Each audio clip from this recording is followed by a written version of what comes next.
During Enlisted's Fall of Guadalcanal event, players were rewarded with an Owen submachine gun. There's just one problem. US Marines on Guadalcanal didn't use it at all. And that small detail reveals something much bigger, about how this battle is represented in Enlisted versus how it was actually fought.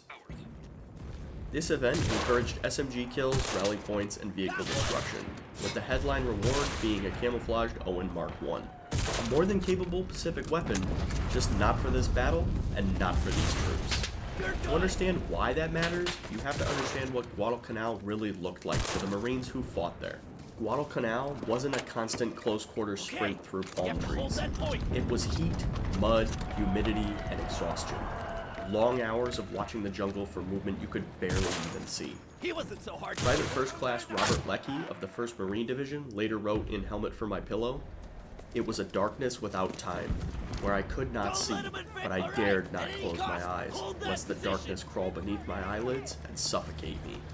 This was the reality of the fight. Waiting, listening, watching. Leckie describes what happened when contact finally came.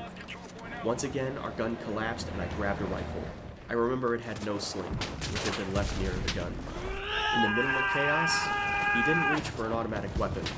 He reached for a rifle because that was the backbone of Marine firepower in the jungle on Guadalcanal. There was his back bobbing large. Then I found him in the rifle sights. Perhaps it was not I who shot him, but I boasted that I had.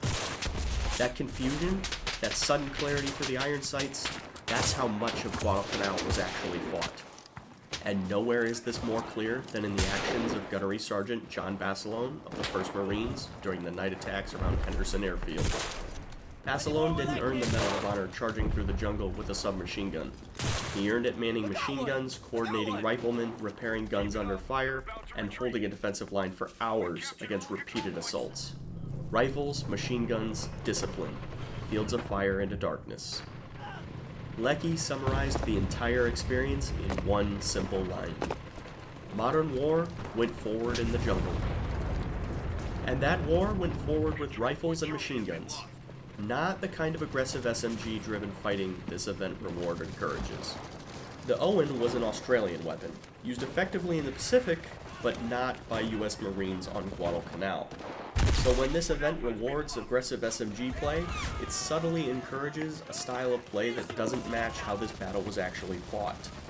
It is worth noting that while Australia played a key role in the Guadalcanal campaign, providing naval support, air operations, and vital intelligence to coast watchers, they did not have ground troops on this island.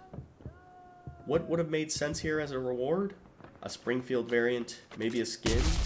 Or, in my opinion, ideally, an M1917 Browning MG variant utilizing the new bipod mechanism introduced in the Far Eastern update. Weapons that defined this campaign, that Basilone and Leckie actually used in the fight against the Japanese. But here's the interesting part. If you ignore the reward and play this event the way the Marines actually fought, rifles, positioning, defensive fire, careful movement, Enlisted starts to feel a lot closer to Guadalcanal than the event design suggests. Oftentimes, Enlisted is at its best when you don't just play to complete tasks. You play the battle the way it was actually fought. And Guadalcanal was fought with patience, discipline, and rifles in the jungle darkness. That's all for now. Stay sharp out there, and I'll see you on the battlefield.